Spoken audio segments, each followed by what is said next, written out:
So how did you become somebody that all of a sudden got into politics? Explain this whole story. It's so random.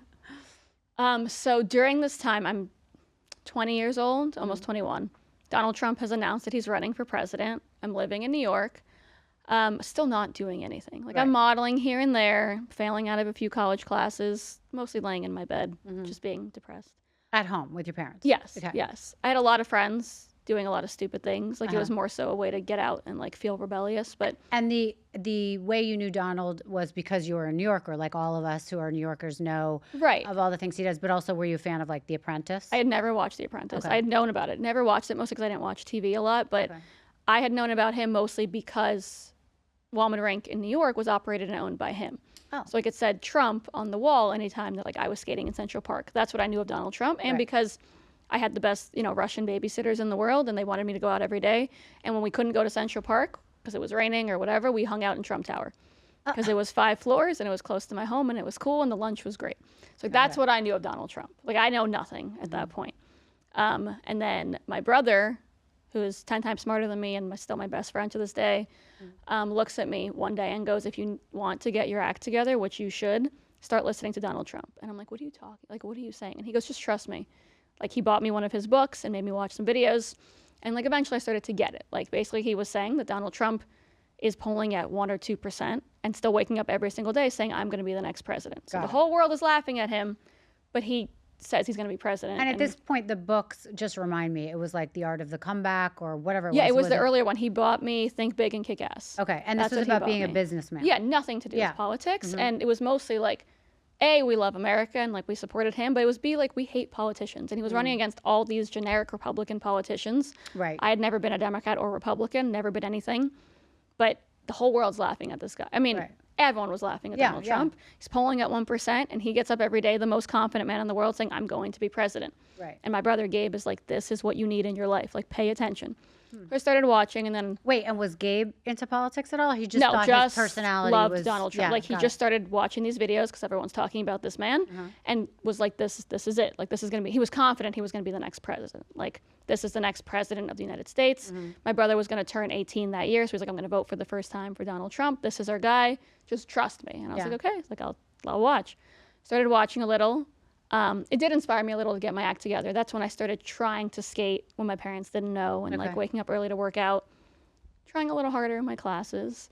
And then that summer of 2016, my brother goes, let's volunteer for the campaign. Like, he was not the nominee yet, but it looked like he was going to be the nominee. So he's like, let's volunteer for Donald Trump. And I'm like, wait, how hard is that? Because you always hear that people work on a campaign, and I've never known what that's volunteering is pretty easy. So you just raise your hand, you're like, I'll be there. Basically, you go and sign up. So if you're in, like, a red... for a Republican, if you're in a red state and you feel comfortable, like, door knocking, even a blue state, but not New York City, you can sign up to be a canvasser and basically go door to door and ask people who they're voting for. I wasn't going to do that anyway, but I was in Manhattan. So the option for us was phone banking. So basically, you go and you make phone calls for the candidate. In a certain area, or you do it from home? You can do it from home. Actually, the system wasn't very good when we tried, which is why we decided to go in. Okay. And we found out that the volunteer center was downstairs in Trump Tower, where we had spent my childhood. And I'm like, oh, it's a few blocks away. Let's go. So we showed up to volunteer. We might have done it twice. And they give you a list? They give you a list. They give you phone numbers. It's really scary, actually, because a lot of people yell at you. Sure. And do they give you a script of what to say? Yes. Yes. Okay. So my brother's like, we're working for Donald Trump. Like, this is it. And I'm like, not really. But, like... amazing. Like, we met my parents, like, the next day, and we're like, this is the coolest thing that's ever happened to us. And wait, in those 2 days, had you met anyone? Like, obviously Donald Trump isn't walking in. No, we had not met any. We just felt like we were a part of something. Like, it was like, I'm on a campaign, which I wasn't, but I'm like, I'm doing something. That's cool. And then I sat with my brother that night, and I was like, volunteering's not doing it for me. I think it's like the former athlete came out, and I was like, I need to do more. Like, I want to be on the campaign. Like, I want to do something. And him and I sat there and thought about it, and I basically wrote a letter to the data director, because volunteering, like, falls under data, and I said, let me fix your volunteer operation because it sucks. I didn't really have many examples, but I was like, this is what they're going to want to hear. And then I asked an intern. But also because from your experience, you thought it sucked. Like, maybe, but I didn't really know. And I didn't know what is good and what is bad. I was just like, I could fix whatever is... Like, no one thought he was going to win anyway. So I'm like, if I say that, like, maybe someone will be like, oh, she knows something we don't know. So I asked an intern who was there, who was like 15, to bring this letter up and leave it on this guy's desk, data director. Didn't think anything of it. I thought I'd never hear anything. The guy called me the next day and was like, hey, do you want a job? Like a paying job? Yeah, like a job on the campaign. And I was like, are you sure? Like, I have no college degree and no experience. Right, and I was just laying in bed 3 days ago. I'm laying in bed right now as we're talking. And he was like, no, like, your letter, like, you clearly know what you're talking about. Like, you want to help. You're passionate. Like, come in. So I went in to meet with this guy, who's still a very, very good friend. And I said, I will take this job under one condition. Will you hire my little brother? And he was like, what the hell are you talking about? And I'm like, just trust me. He's smarter than me. And like, I don't deserve this like he did. Like, he loves Donald Trump even more than me. I wouldn't be having this meeting if not for him. Like, you need my little brother. And he's like, I don't even have permission to hire you. He's how old? 18? Like, what? And I was like, just trust me. So I start the next day. My brother meets him on Friday. The following week, my brother has a job. And me and my brother are on a presidential campaign, 2 of the youngest people there. To do what? What were your jobs? So I managed the volunteer operation. So basically every phone banking, like, volunteer center around the country answered to me. And I ran, so cool. Yeah, and I ran the phone banking like system. So we had a system so people can call from home. Yeah, I mean, I think so. I mean, hey, we won, so I'm gonna take a tiny bit of credit. Right, but that's true. Yeah, like it's could have been because of you. Exactly. Like, it's day 2, and I'm like, Rudy Giuliani's over there, and Donald Trump's over there, and I just saw Ivanka walk by over here. Like, guys, made it. I did it. I was crying yesterday, and I did it. Wow. So my brother was a data analyst on the campaign, the youngest staffer, I think, on the campaign, definitely the youngest data analyst. And could he do that? Was he? So to answer your question, we are 8 years later now, and my brother was the data director on the 24 campaign. Oh, wow. So, yeah, that's how it happened. Then we won. I met my husband on that campaign, became friends with the family. The rest is obviously history, but that is how it started. Wow. Okay, wait, that's spooling ahead too quickly. Yeah. So you do this, and then when was the first time you met Donald Trump? I met Donald Trump the day that the Access Hollywood tape came out. And he came onto our floor because I think he was, meeting with people, and I was the only girl on our floor, and he walked over to me and said, what do you think? That was the first time I'd ever talked. He asked you what you thought of that tape? Yeah. Wow, the Billy Bush tape. Yeah. That was... And what did you think? Or what did you say? So because I ran the volunteer operation, I had like a bunch of burner numbers in my phone so I could give to volunteers so everyone could call me.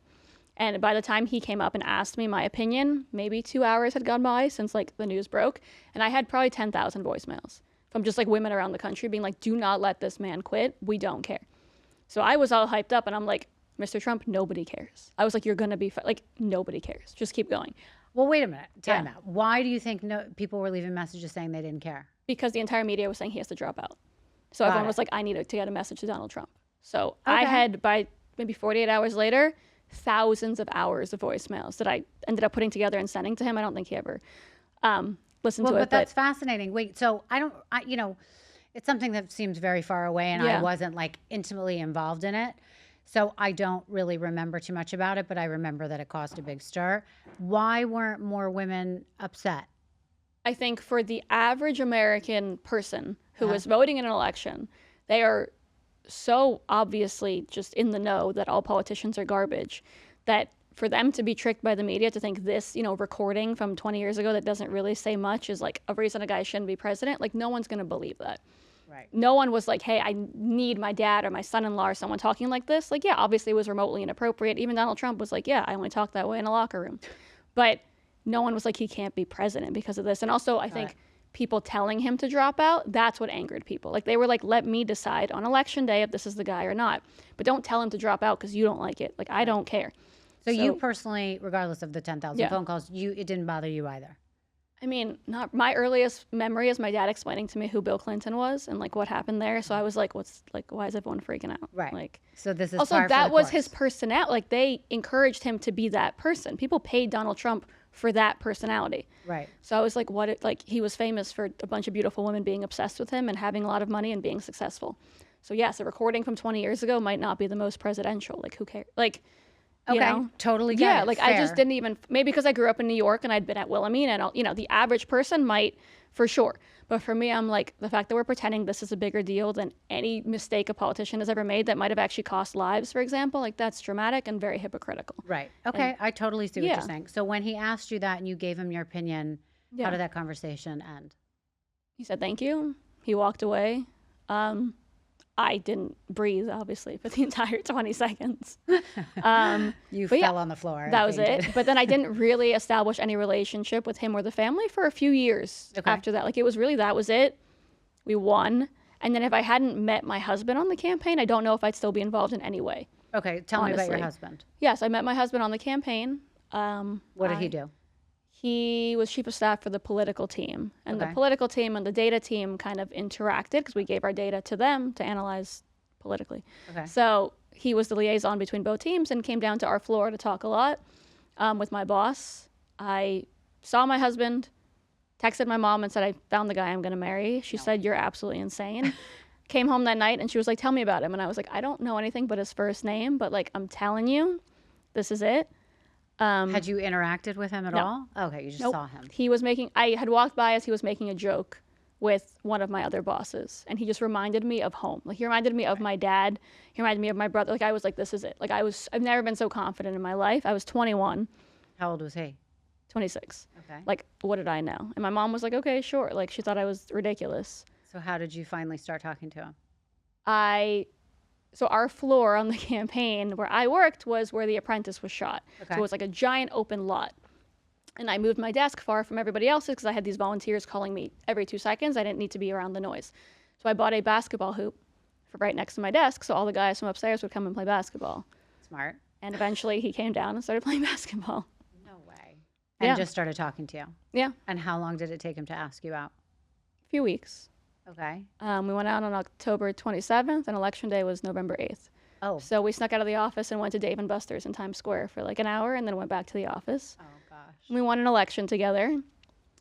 Got married 2.5 years later. The president's family gave us Mar-a-Lago as a gift to get married in because we met on the campaign. Oh, my God. He continued working for the Trumps after we won. I went back to school and became an adult person because I wasn't. And then I worked my way back, probably because of him and that connection, into Trump world and got to where I am now.